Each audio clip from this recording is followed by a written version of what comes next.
Assalamualaikum warahmatullahi wabarakatuh. Shalom untuk semuanya. Om Swastiastu, Namo Buddhaya, salam kebajikan. Salam jumpa untuk teman-teman sekalian di pertemuan kuliah kita yang ketiga. Dan senang sekali rasanya saya bisa bertemu lagi dengan teman-teman di kelas ini. Sebelum nanti kita akan memulai seluruh proses belajar mengajar kita di hari ini, terlebih dahulu saya memohon kesediaan salah satu dari teman-teman untuk memimpin kita di dalam doa. Baik, disilahkan Abner Johan Suryali untuk berdoa. Terima kasih Abner, teman-teman sekalian. Kita akan melanjutkan proses perkuliahan kita di pertemuan ketiga ini, dan materi kita kali ini adalah tentang interaksi sosial dan dinamika sosial. Minggu depan kita akan membahas terkait dinamika sosial. Hari ini kita secara khusus akan membahas tentang interaksi sosial. Tetapi terlebih dahulu saya mau mengambil daftar hadir dulu untuk semua teman-teman. Baik, sudah daftar hadirnya sudah selesai, dan seterusnya kita akan mulai membahas materi kita di hari ini. Apakah teman-teman sudah siap? Nah, tentu semuanya sudah siap. Nah, teman-teman, untuk mengawali proses pembahasan kita di hari ini, saya mau minta dari teman-teman 2 atau 3 orang memberikan argumentasinya terkait dengan apa itu interaksi sosial. Disilakan. Baik, disilakan. Ya, siapa yang di ujung sana? Bella, si Pageluk, disilakan. Baik, terima kasih. Selanjutnya mohon kesediaan salah satu dari teman-teman yang laki-laki ya. Oke, saya minta kesediaan dari Adriansyah Amir, disilakan. Oke, nah betul sekali apa yang dikatakan oleh Bella dan Adriansyah. Nah, jadi interaksi sosial itu adalah hubungan timbal balik antara individu satu dengan individu yang lain, atau antar individu dengan kelompok. Betul ya teman-teman ya? Jadi ada hubungan timbal balik. Nah, kita hari ini akan belajar terkait dengan apa saja syarat terjadinya interaksi sosial dan ciri-ciri interaksi sosial itu seperti apa. Nah, yang pertama, teman-teman, kita akan melihat beberapa pengertian terkait dengan interaksi sosial menurut para ahli.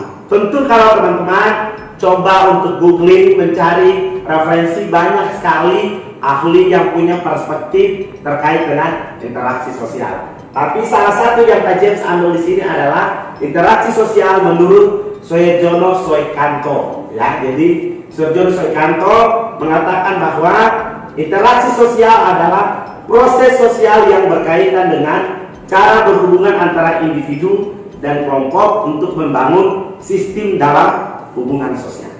Jadi interaksi sosial menurut Suharjono Soekanto itu adalah sebuah proses sosial yang terjadi antara satu individu dengan individu yang lain dalam membangun relasi sosial. Betul ya? Nanti para ahli yang lain, teman-teman akan bisa cari ya lewat referensi-referensi yang sudah ada.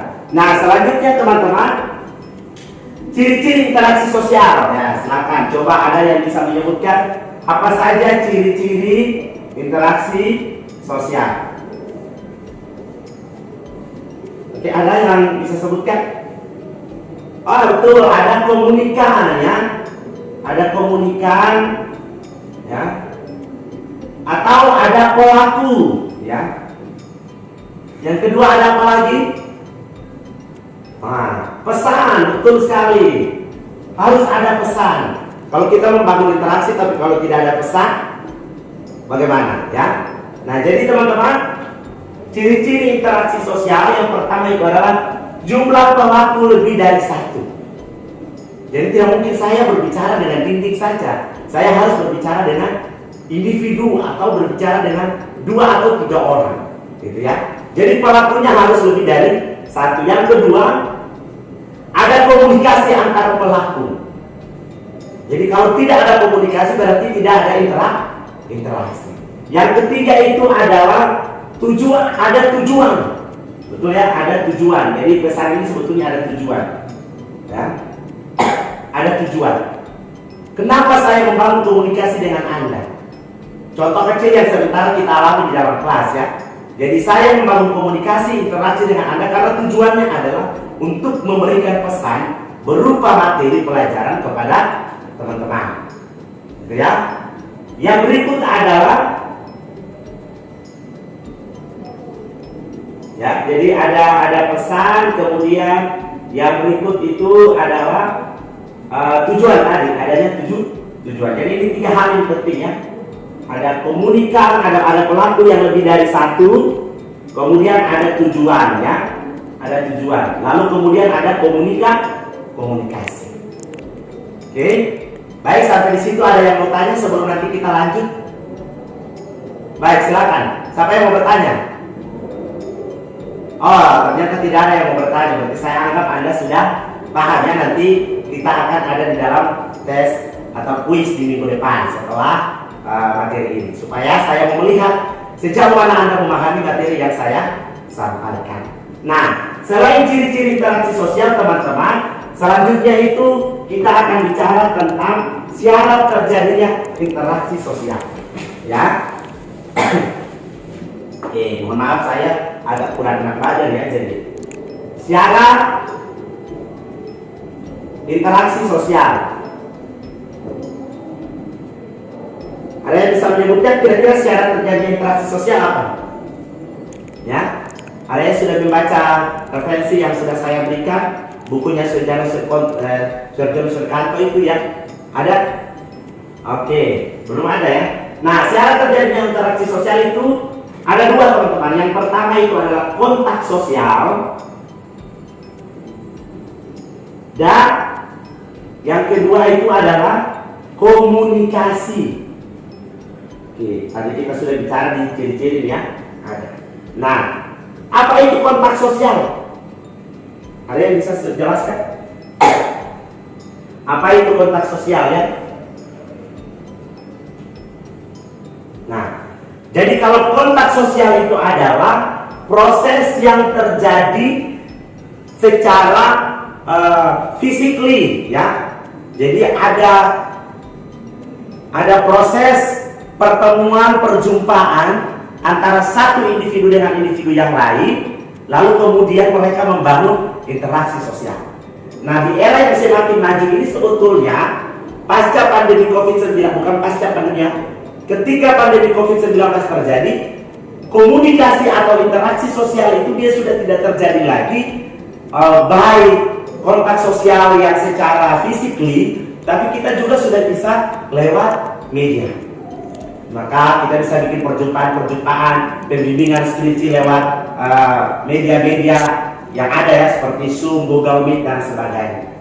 Nah, tapi secara tradisional interaksi sosial itu dia terjadi ketika ada hubungan, ada perjumpaan, ada pertemuan antara satu individu dengan individu yang lain, atau antara individu dengan kelompok dan kelompok dengan kelompok.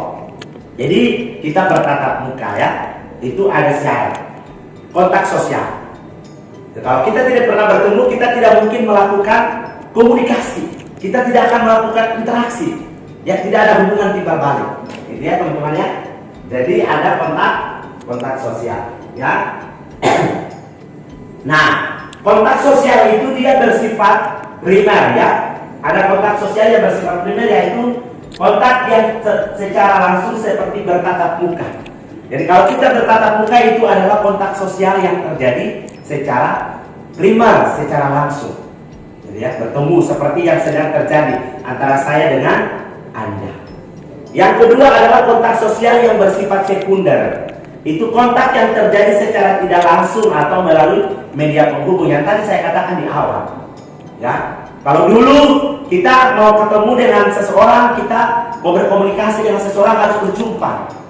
Tapi sekarang dengan angkat telepon saja kita sudah bisa membangun komunikasi. Ya, jadi saya ulang sekali lagi, ada kontak sosial primer, dan kontak sosial secara sekunder. Primer ini tatap muka secara langsung, ya. Dan sekunder ini lewat media, ya, handphone, kemudian bisa lewat platform media sosial yang lain seperti Zoom, Google Meet, ya, video dan segala macam. Nah, syarat yang kedua teman-teman adalah komunikasi. Tadi sudah disebutkan di awal terkait dengan ciri-ciri. Nah, mengapa komunikasi itu penting dalam sebuah interaksi sosial? Coba, ada yang bisa katakan? Atau ada yang bisa memberikan argumentasi? Nah, Agus, betul sekali yang Anda katakan, ya. Agus Rumiin, betul sekali yang Anda katakan. Jadi komunikasi itu dia penting, sebab lewat komunikasi ada pesan yang disampaikan antara komunikan dengan komunikator. Ya, jadi itu ya. Nah, di dalam komunikasi ada yang disebut sebagai komunikator dan komunikan. Siapa itu komunikator? Nanti kita lihat sama-sama. Ada komunikator dan ada komunikan. Nah, komunikator adalah orang yang menyampaikan pesan untuk menjadi sumber dalam sebuah hubungan atau keterkaitan. Sedangkan komunikan adalah orang atau kelompok yang menerima. Jadi kalau saya sedang berbicara di depan sini, saya disebut sebagai komunikator. Dan Anda yang sedang mendengar saya berbicara adalah orang yang disebut dengan istilah komunikan. Jadi teman-teman, tadi kita sudah sampaikan di awal bahwa syarat terjadinya interaksi sosial salah satunya adalah komunikasi. Nah, di dalam komunikasi itu ada yang disebut sebagai komunikator dan ada yang disebut sebagai komunikan. Siapa itu komunikator? Komunikator itu adalah orang yang menyampaikan pesan, sedangkan komunikan itu adalah orang yang memberikan reaksi terhadap pesan yang dia dengar. Jadi seperti yang sedang terjadi sekarang ini, saya adalah komunikator dan Anda adalah komunikan, ya. Nah, jadi itu penting. Kalau tidak ada komunikator dan tidak ada komunikan di dalam interaksi sosial, maka dia tidak bisa disebut sebagai interaksi sosial. Gitu. Walaupun itu mungkin kita melakukannya dengan tadi kontak sosial secara sekunder lewat media, tapi tentu harus ada komunikan dan komunikator. Nah, hal yang berikut di dalam komunikasi ini adalah pesan. Ya. Jadi pesan ini menjadi hal yang sangat penting, ya teman-teman, ya. Pesan ini menjadi hal yang sangat penting dalam komunikasi. Kalau Anda menyampaikan pesannya positif, maka orang juga akan memberikan reaksi yang positif. Tapi kalau Anda menyampaikan pesannya negatif, maka orang juga akan meresponinya dengan negatif. Kalau Anda menegur orang dengan marah-marah, betul kan? Nah, jadi itu sangat berpengaruh. Kalau tidak ada pesan, maka juga tidak akan terjadi komunikasi. Dan kalau tidak ada komunikasi, maka tidak terjadi interaksi. Ya. Yang berikut adalah media. Jadi ada media yang digunakan, ya, untuk menyampaikan pesan, baik berupa lisan maupun berupa tulisan. Jadi kalau medianya secara lisan, kita menyampaikannya, kita bertatap muka, ada ruangan yang kita pergunakan untuk bertemu, dan kemudian kita berkomunikasi di situ. Kalau secara tulisan, maka kita bisa melakukannya lewat media. Kita lewat WhatsApp, kita lewat SMS, kita bisa menyampaikannya lewat video, ya, dan sebagainya. Gitu. Kemudian yang berikut adalah dampak atau efek. Nah, ini penting ini. Perubahan, dampak itu perubahan yang diharapkan dari komunikator kepada komunikan yang menerima pesan atau informasi yang disampaikan oleh komunikator. Gitu ya. Jadi ada impact. Kalau Anda, yang tadi saya katakan, kalau Anda menyampaikan pesan itu tidak benar, hoax, dia hate speech, gitu ya, pelinciran kebencian, maka tentu orang akan meresponinya dengan tidak baik. Tapi kalau Anda menyampaikan pesan itu secara baik, pesannya positif, maka orang akan meresponinya juga dengan positif. Nah, jadi ini adalah hal-hal yang sangat penting sekali untuk Anda perhatikan di dalam membangun interaksi sosial. Hati-hati teman-teman, jangan sampai kita justru menjadi komunikator yang menyampaikan pesan-pesan yang bernada negatif kepada komunikan. Ya, jangan sampai nanti berita yang kita sampaikan atau informasi yang kita sampaikan kepada komunikan itu kemudian langsung dia justru tidak mendamaikan, tidak memberikan dampak yang baik, tapi dia justru memberikan dampak yang tidak baik kepada masyarakat. Nah, jadi ini adalah materi yang kita pelajari hari ini teman-teman. Selanjutnya nanti Pak James akan memberikan tugas kepada teman-teman untuk menganalisa atau mengamati dan menganalisa situasi di lingkungan teman-teman dalam kaitan dengan interaksi sosial. Tapi sebelum nanti sampai ke situ, ada yang mau ditanyakan sebelum nanti saya akan memberikan tugas kepada teman-teman untuk nanti dikumpulkan minggu depan. Silakan siapa yang mau bertanya? Ada yang mau bertanya? Oke, baik, silakan. Siapa tadi? Oh ya, Yulma, silakan. Kamu mau tanya apa? Nah, baik sekali. Terima kasih Yulma untuk pertanyaannya. Jadi benar ya, tadi Yulma bertanya, mengapa interaksi itu penting di dalam masyarakat? Ada yang bisa jawab? Siapa? Ayo teman-teman, siapa yang bisa memberikan respon terhadap pertanyaan yang disampaikan oleh Yulma? Tidak ada ya?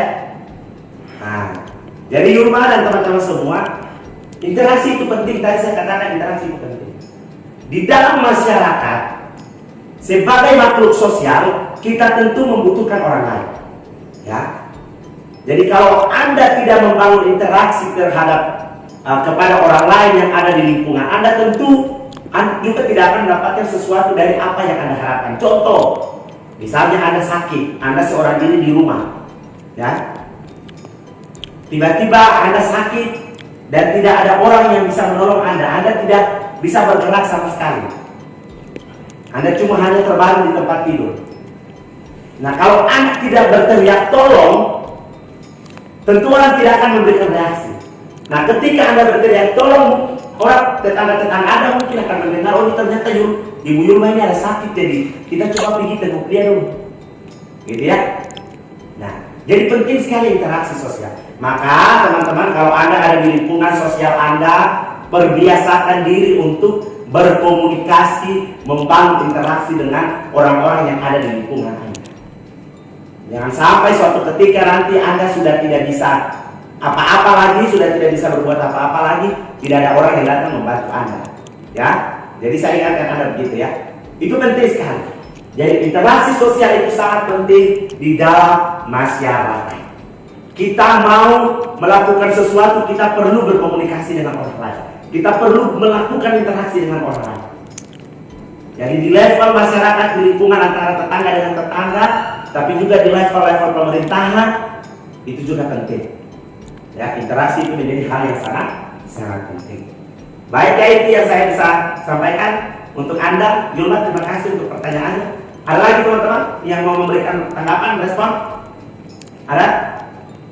Cukup ya? Oke, baik. Terima kasih. Kalau sudah tidak ada lagi, tolong Anda catat tugas untuk minggu depan. Nah, tugas Anda adalah mengamati proses interaksi sosial di sekitar Anda, ya, baik di dalam rumah atau juga di dalam lingkungan RT Anda, RW Anda, hidup bertetangga Anda, ya. Lalu kemudian Anda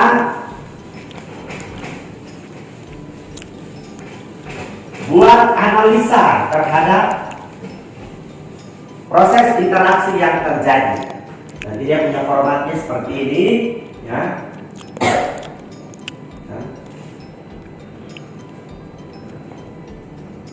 Ada yang pertama, Anda tulis jenis interaksi sosial. Jadi jenis interaksi sosial itu seperti misalnya interaksi yang terjadi di lingkungan Anda itu adalah interaksi antara satu individu dengan individu yang lain. ya, atau interaksi antara kelompok dengan kelompok atau individu dengan kelompok, ya, itu dia menyajari. Lalu kemudian pokok masalah, ya, pokok masalah yang dikomunikasikan, ya, pokok masalahnya misalnya mereka bercakap-cakap, mereka membangun interaksi terkait dengan apa, ya, masalahnya apa, ya. Nah, lalu setelah itu ada identifikasi siapa komunikatornya dan siapa komunikannya, ya. Oke, atau apakah itu dari individu atau kelompok, ya, ada tulis di sini, ya. Ya, kalau dia pribadi, individu, dia siapa statusnya, dia pejabat atau dia masyarakat biasa, ya. Di dalam masyarakat dia punya status apa. Lalu yang terakhir adalah dampak dari interaksi yang dibangun. Oke, ya, dia ada 4 kolom gitu, ya. Nah. Oke. Nah. Baik. Ada yang mau ditanyakan untuk tugas kita minggu depan? Tidak ada lagi, ya, yang mau ditanyakan? Saya kira cukup untuk materi kita tentang interaksi sosial hari ini. Nanti kita akan ketemu minggu depan dan membahas tugas yang sudah dikerjakan oleh teman-teman masing-masing. Oke? Sekali lagi, ada yang masih mau ditanyakan sebelum nanti kita menutup perjumpaan untuk pertemuan ketiga ini? Baik, kalau tidak ada lagi, terima kasih sekali lagi untuk teman-teman yang sudah boleh hadir dan bisa melakukan proses belajar mengajar bersama di saat ini. Ya, sebelum nanti kita akan keluar, tadi kita sudah membuka dengan doa. Saya mohon kesediaan salah satu dari teman-teman untuk membawakan kita di dalam doa. Baik, disilakan Jessica, disilakan kamu berdoa. Baik, terima kasih teman-teman. Selamat melanjutkan aktivitas Anda di sisa hari ini. Sampaikan salam untuk keluarga, orang tua, kakak, adik yang ada di lingkungan Anda. Dan tetap jaga kesehatan supaya kita bisa ketemu lagi di minggu depan. Terima kasih. Assalamualaikum warahmatullahi wabarakatuh. Shalom, Om Swastiastu, Namo Buddhaya, salam kebajikan dan sampai jumpa di minggu depan.